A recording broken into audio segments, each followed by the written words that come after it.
There are 5 children in this story. Today, only 4 of them speak to each other, and they only learn how after burying the 5th. People often say money changes people, but in this family, money didn't change them. It simply revealed who they had always been. Their father, Chief Augustine Eze, built one of the most respected business empires in Lagos. Construction, real estate, logistics, importation. By the time he turned 50, his name opened doors from Victoria Island to Abuja, and even London. Politicians called him chairman. Bankers stood whenever he entered. Pastors reserved the front pew for him. Newspapers described him as the definition of success. To the outside world, he was a legend. To his employees, he was a visionary. To investors, he was untouchable. But to his own children, he was simply a stranger. Chief Augustine believed one thing with all his heart: love makes children weak. He never hugged them, never attended school plays, never watched football matches, never celebrated birthdays. Instead, he rewarded performance. If you came first in class, you received money. If you failed, you disappeared from his sight for weeks. He believed affection produced laziness. Fear produced champions. His wife, Grace Eze, disagreed. She tried to soften him. She begged him to spend time with the children. Augustine, they need a father. He always answered the same way: they'll thank me when they're rich. She stopped arguing because she knew winning an argument against Augustine was impossible. The children grew up inside one of the biggest mansions in Ikoyi: imported marble, Italian furniture, swimming pool, cinema room, security guards, drivers, housekeepers, everything money could buy, except peace. Their names were David, the eldest, brilliant, calm, responsible. Then came Michael, ambitious, confident, competitive. Then Esther, the only daughter, soft-spoken, intelligent, always trying to keep everyone together. Then Samuel, funny, creative, the family's peacemaker. And finally, the youngest, Daniel, the baby of the house, the one everyone secretly protected, even their father, though he never admitted it. Every Sunday evening, Chief Augustine gathered everyone in the dining room, not for dinner, for reports. Each child stood one after another: grades, achievements, mistakes, goals for the next week. If you impressed him, he nodded. If you disappointed him, he stared silently. That silence was worse than shouting. One evening, Daniel was only 12 years old. He had scored 84% in mathematics, a score most parents would celebrate. Chief Augustine looked at the report. What happened to the remaining 16? The room became silent. Daniel lowered his head. I tried, Daddy. Tried. Chief Augustine laughed. The world doesn't reward people who try. It rewards winners. Then he threw the report card onto the table. No television for 1 month. Daniel quietly picked up the paper. His mother reached for his hand beneath the table. Chief Augustine noticed. He withdrew his own hand immediately. No one comforts failure. Grace looked away. That night, Daniel cried himself to sleep. No one knew. As the years passed, competition replaced love. David graduated with first-class honors. Chief Augustine bought him a luxury SUV. Michael finished second. He received nothing, not because he failed, because he wasn't first. From that day, Michael made a promise. One day, he would become richer than David, no matter the cost. Esther wanted to study medicine. Chief Augustine refused. Doctors save lives. Businessmen own hospitals. You'll study business administration. She cried for weeks. Eventually, she obeyed, not because she agreed, because she feared disappointing him. Samuel dreamed of becoming a filmmaker. Chief Augustine laughed. So you want to entertain poor people? You'll study civil engineering. Samuel never argued, but something inside him died that day. Daniel, the youngest, loved painting. His notebooks were filled with sketches, buildings, faces, nature. One afternoon, Chief Augustine found him painting. Without saying a word, he took the canvas, walked outside, and threw it into the swimming pool. Artists beg for money. My son will never beg. Daniel watched his painting sink beneath the water. He didn't cry. He simply stopped painting. Forever. Years later, Grace became sick. At first, everyone thought it was stress. Then came the diagnosis. Cancer. The children wanted to travel abroad for treatment. Money wasn't the problem. Time was. Chief Augustine postponed the trip twice. There were contracts to sign, meetings to attend, investors arriving from Dubai. Grace smiled through the pain. It's okay. I understand. But she didn't. Not really. 3 months later, she died. At her funeral, thousands came. Governors, senators, business executives, foreign partners. Everyone praised Chief Augustine. What a great man. What a successful family. His children stood beside him, looking like the perfect family. But inside, each one blamed him. Quietly, privately, forever. After Grace's death, the mansion changed. The laughter disappeared. Meals became silent. Birthdays ended. Christmas felt empty. Chief Augustine buried himself in work. The children buried themselves in resentment. No one noticed that the cracks were growing wider every year. On Chief Augustine's 60th birthday, he made an announcement that shocked everyone. I built this empire, and one day, one of you will inherit everything. The room instantly changed. David smiled politely. Michael leaned forward. Esther exchanged nervous glances with Samuel. Daniel looked uncomfortable. Then Chief Augustine continued, but only one of you deserves it. Silence. I'll spend the next 10 years deciding. Those words changed the family forever, because from that moment, they stopped being brothers and sisters. They became competitors. And when family becomes competition, love is usually the first casualty point. 10 years. That was the deadline Chief Augustine had given his children. 10 years to prove who deserved to inherit everything he had spent a lifetime building. No one questioned his decision. No one dared to challenge him. But the moment they walked out of that dining room, the competition truly began. From that day forward, they were no longer just brothers and sisters. They became rivals. The following Monday, Chief Augustine assigned each of his children a position within the family empire. David, the eldest, became executive director of construction. The position suited him perfectly. He was disciplined, organized, and respected by everyone who worked with him. He arrived before everyone else and usually left long after sunset. He knew the names of site workers, security guards, and cleaners. Whenever a project succeeded, he praised his team instead of taking the glory for himself. People followed David because they trusted him.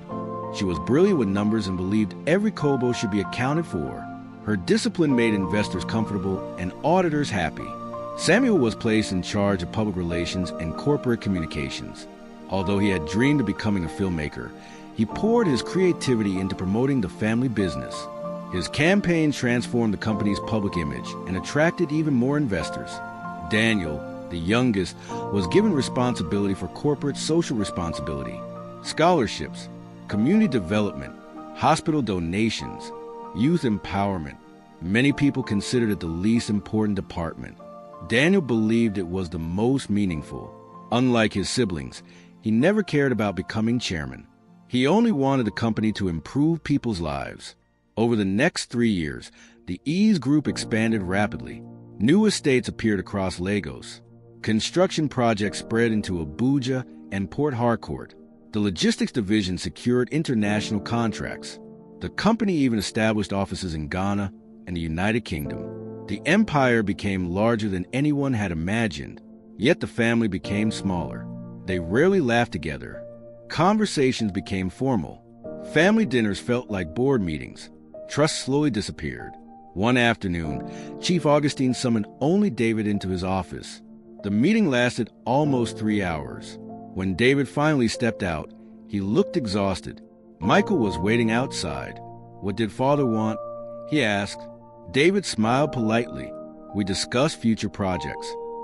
Michael knew there was more to the conversation than that. From that moment, he began watching his older brother more closely. Every meeting, every phone call, every business trip, every conversation with their father. Jealousy slowly became obsession. Unknown to the rest of the family, Michael had already started building his own network inside the company. Senior accountants, procurement officers, project supervisors, managers who believed he would eventually become chairman.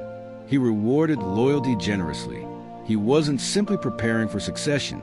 He was quietly building power. One evening, Michael met privately with the company's procurement director, Felix. After confirming they were alone, Michael placed a thick file on the table. Inside were inflated invoices, fake supplier contracts, duplicate payments, hidden commissions. Millions of naira had disappeared without raising suspicion. Felix looked nervous. This could destroy the company. Michael leaned back in his chair. No, it will build my future. And if someone finds out... Michael smiled calmly. They won't. And if David starts asking questions, he'll become the suspect. Felix stared at him in disbelief. For the first time, he realized how far Michael was willing to go. Meanwhile, David's reputation continued to grow. Employees admired his integrity. Clients trusted his word. Banks approved financing almost immediately whenever he led negotiations. Even rival companies respected him. Every compliment David received felt like another defeat to Michael. One evening during dinner, Chief Augustine looked around the table. I've been evaluating everyone's performance. Silence filled the room.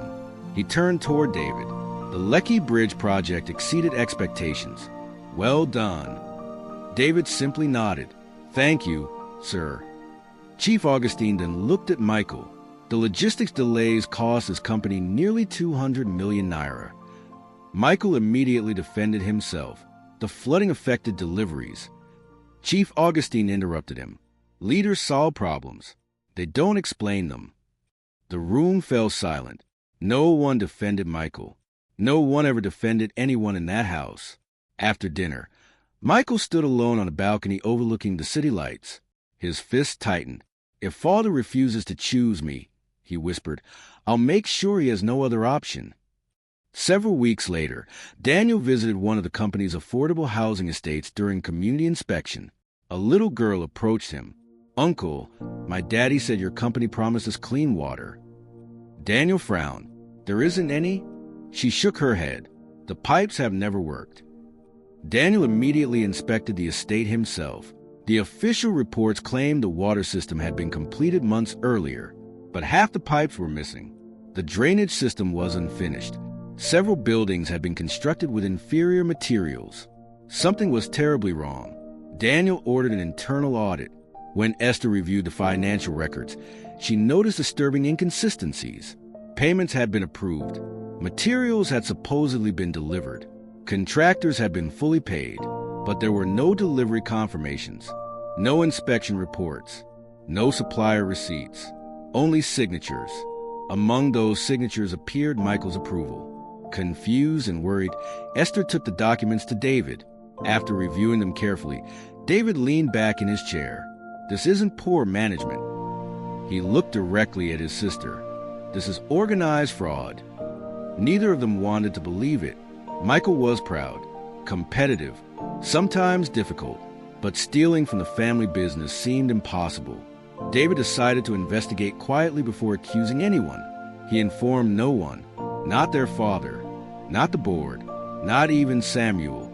He hoped there was another explanation, but someone inside the company was watching him. Every document David requested, every employee he questioned, every meeting he arranged. The information reached Michael before the day ended. There was a leak inside the company. Someone loyal to Michael was feeding him everything. Michael realized the investigation was getting dangerously close.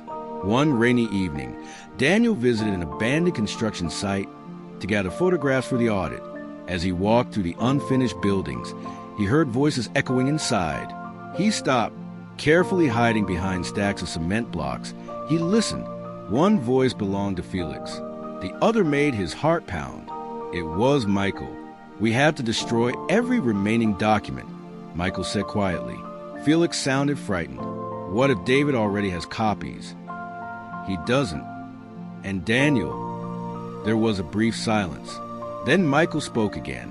If my little brother refuses to mind his own business, I'll make sure he regrets it. Daniel froze. He could hardly believe what he had just heard.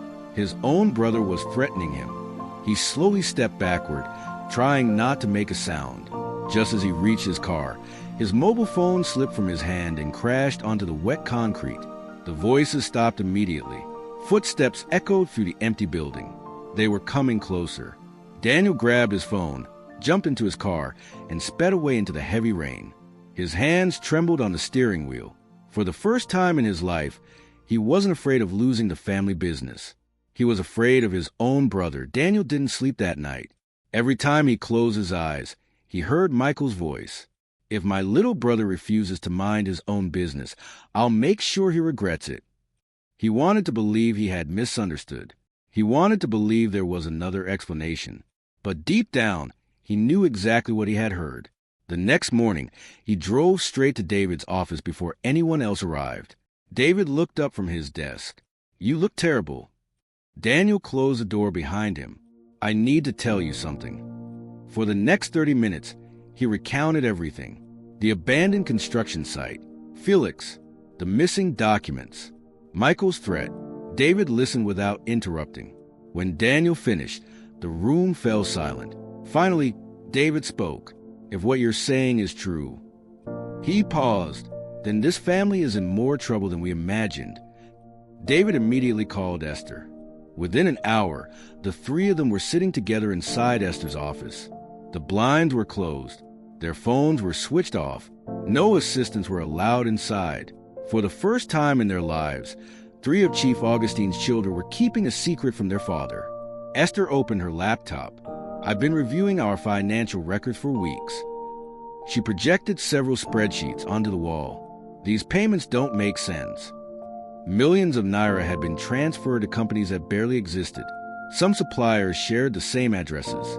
Others had no tax records. Several invoices had been paid twice. Some projects had been billed for materials that were never delivered. David frowned. "How much are we talking about?" Esther hesitated. Then she answered quietly, "Just over 12 billion naira."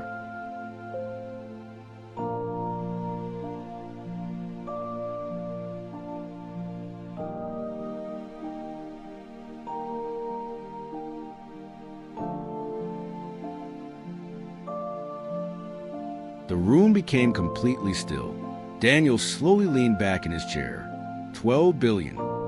Esther nodded. "And that's only what I've been able to trace." David rubbed his forehead. "This wasn't done by one person." "No," Esther replied. "It couldn't have been. There are people inside this company helping him." David stood and walked toward a window. Outside, hundreds of employees moved around the headquarters. Some had worked for the company for over 20 years. They believed the Eze group stood for integrity. None of them had any idea that the company was quietly bleeding from the inside. David turned back. "We're not calling the police." Daniel looked surprised. "What?" "We need proof. And before anything else." Michael deserved a chance to explain.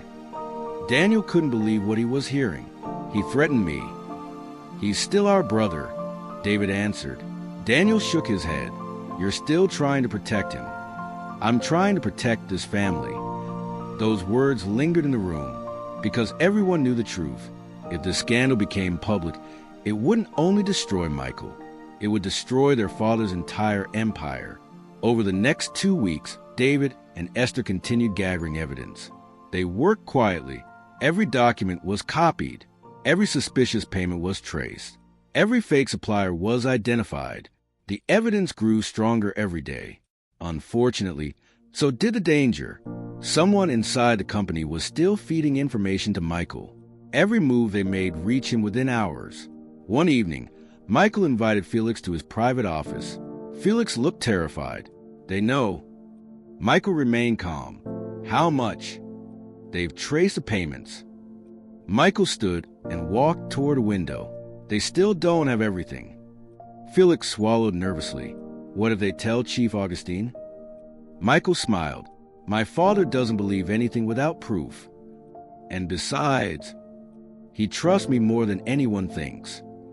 The following afternoon, David finally requested a private meeting with his father. Chief Augustine welcomed him into his office. You've been busy.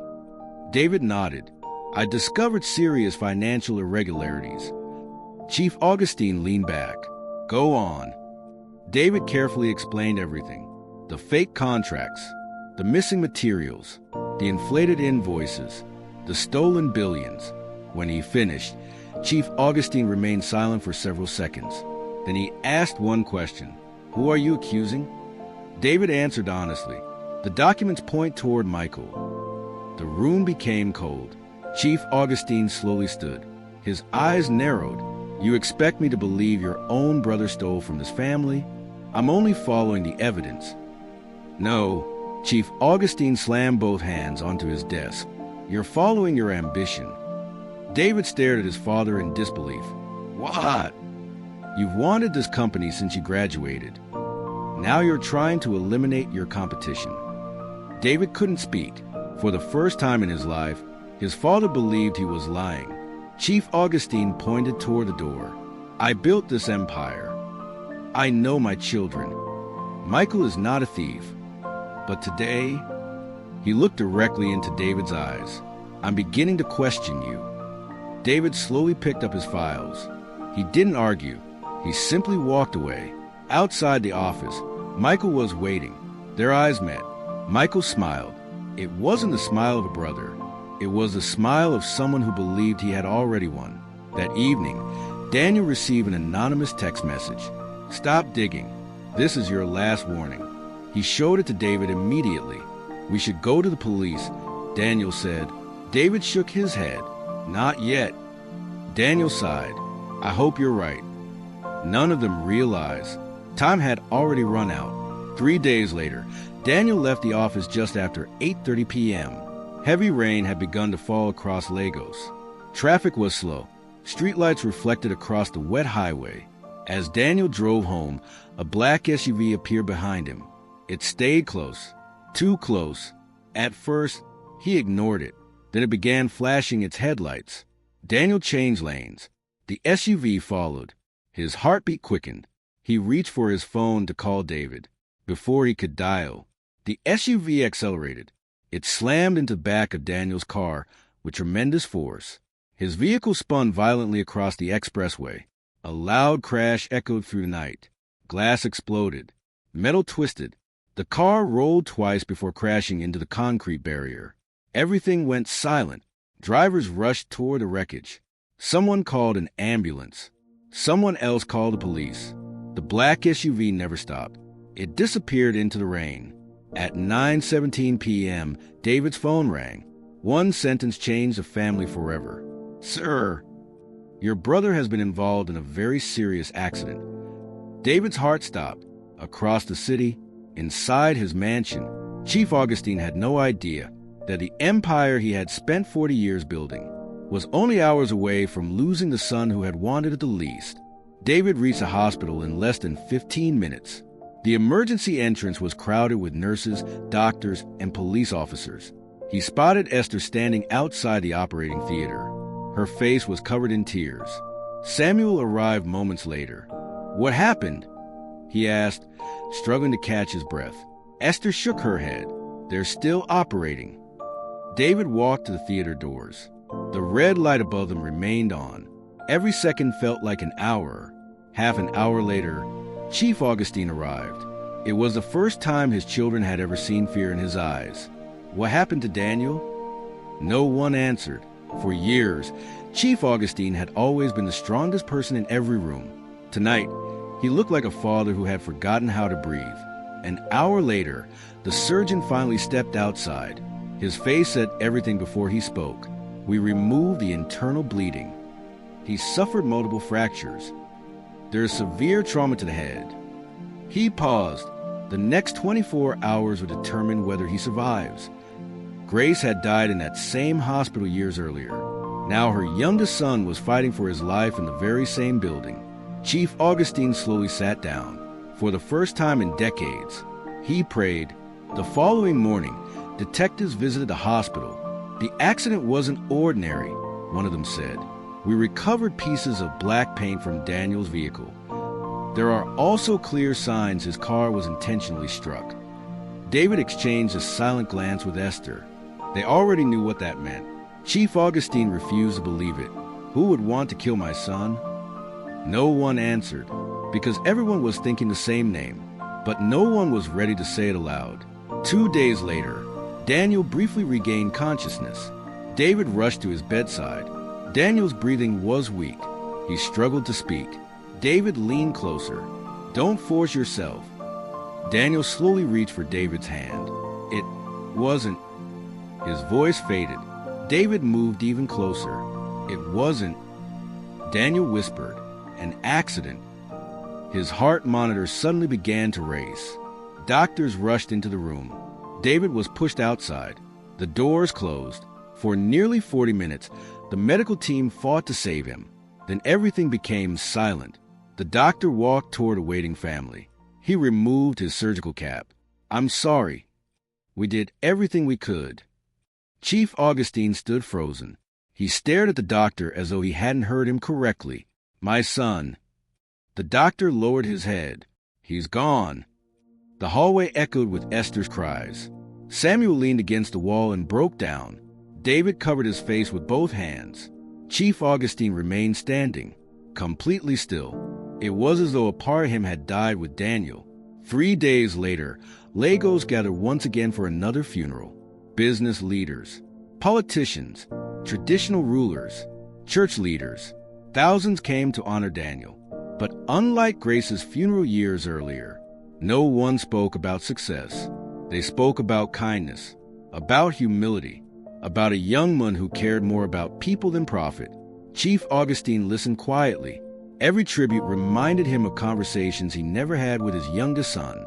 He remembered the paintings he had destroyed, the dreams he had dismissed, the birthdays he had missed. For the first time in his life, regret became heavier than pride. Meanwhile, the police investigation continued. Detectives recovered CCTV footage from several roads leading to the crash site. The black SUV had no registration plates. But another breakthrough came from somewhere unexpected. Felix, the procurement director. Police arrested him while attempting to leave the country. After 14 hours of questioning, he finally broke. I'll tell you everything. His confession lasted nearly 6 hours. He explained how fake companies had been created, how billions of naira were diverted, how project budgets were inflated, how signatures were forged. Then investigators asked one final question. Who organized everything? Felix lowered his head. Michael. Silence filled the interrogation room. And Daniel's accident? Felix closed his eyes. I warned him not to do it. The detective leaned forward. What do you mean? Felix's hands trembled. He only wanted them to scare Daniel. They were never supposed to kill him. Those words changed the entire investigation. Police immediately obtained an arrest warrant. That same evening, officers arrived at Michael's mansion. He had already packed 2 suitcases. His passport lay on the dining table. He smiled when he saw the officers. I was wondering when you'd arrive. He was arrested without resistance. News spread across the country. Before midnight, business tycoon's son arrested in multi-billion naira fraud. Police investigate link to brother's death. Television stations interrupted regular programming. Newspapers released special editions. Social media exploded. Investors panicked. Banks froze company accounts. Government agencies suspended ongoing contracts. Within 1 week, the Eze Group lost billions. Projects stopped. Construction sites became deserted. Employees went months without salaries. Some cried openly as they packed their belongings. The empire that had taken 40 years to build was collapsing in real time. Chief Augustine walked alone through the silent headquarters one evening. The reception desk was empty. The elevators had stopped working. Entire floors were dark. He entered the boardroom where he had once negotiated deals worth billions. Only one chair remained occupied. His own. He looked around the empty room. The walls still displayed photographs of award ceremonies, groundbreaking events, ribbon cuttings, international partnerships. He realized something that had never occurred to him before. He had spent his entire life building companies, but he had never built a family. Outside the building, workers quietly removed the company sign from the front gate.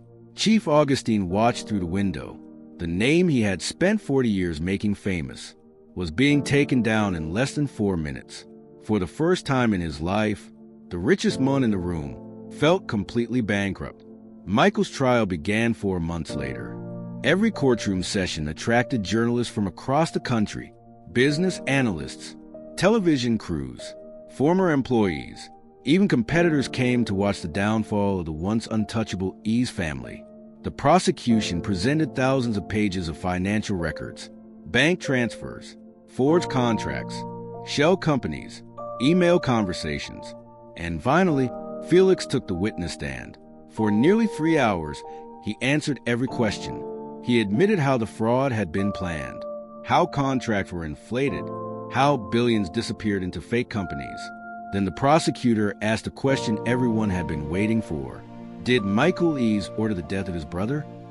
The courtroom became silent. Felix swallowed hard. No. He looked down. He ordered us to stop Daniel. He wanted to scare him. He wanted him to back away from the investigation.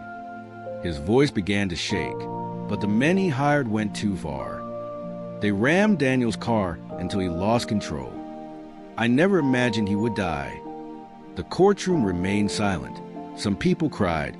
Others simply lowered their heads. Michael never looked up. For the first time in his life, he had nothing to say. Months later, the court delivered its judgment. Michael was found guilty of financial crimes, conspiracy, and his role in the chain of events that led to Daniel's death. As officers led him away in handcuffs, he stopped beside David. Tears filled his eyes. I never wanted this. David looked at his younger brother for a long moment. Then he replied quietly, "The tragedy is not what you wanted. It's what you became." Michael lowered his head. That was the last conversation they had for years. Meanwhile, creditors took over the Eze Group.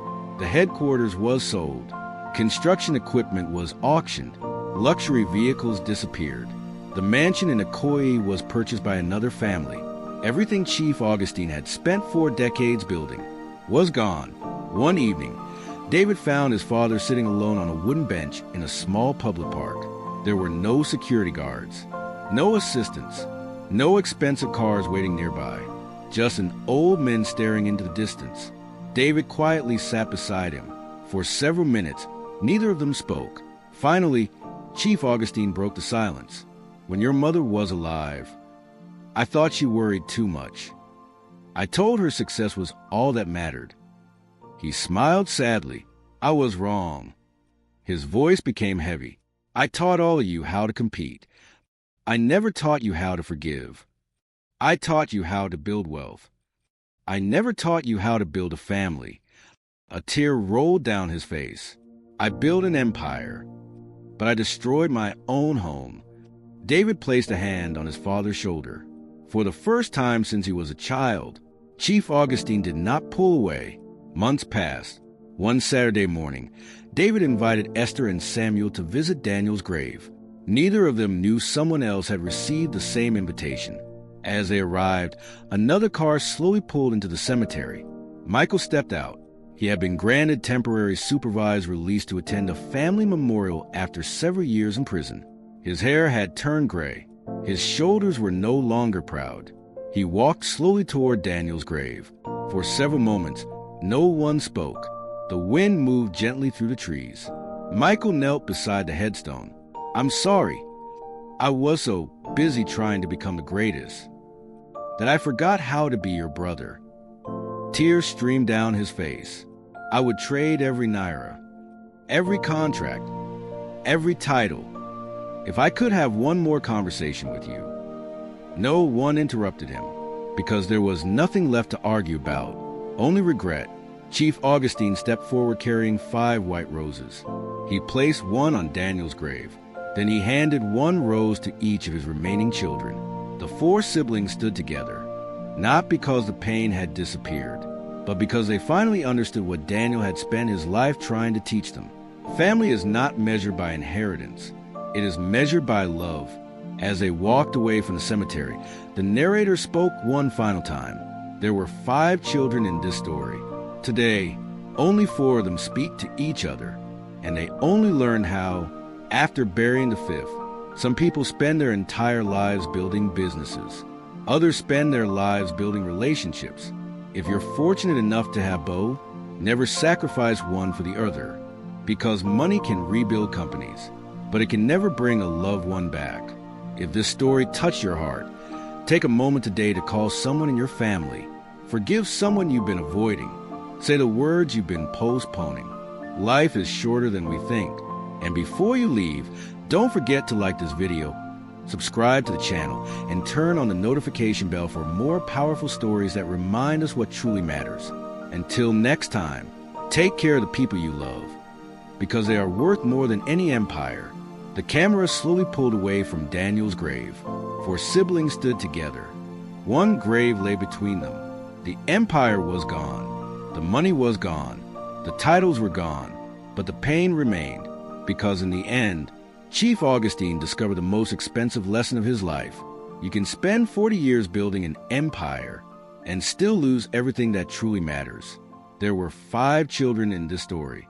Today, only 4 of them speak to each other, and they only learn how after burying the 5th. So let me ask you something. If today were your last chance to speak to someone you love, would pride still be worth it? Life is unpredictable. Don't wait until a funeral to say, "I'm sorry." Don't wait until a grave to say, "I love you." And don't spend your whole life chasing wealth while losing the people who made that journey worth taking. If this story touched your heart, let us know in the comments. What was the biggest lesson you learned from Chief Augustine's family? Your answer might encourage someone else who needs to hear it today. If you enjoyed this story, please like this video, subscribe to the channel, and turn on the notification bell so you never miss our next powerful story. Share this video with someone you love. It could be the reminder they need. Thank you for watching.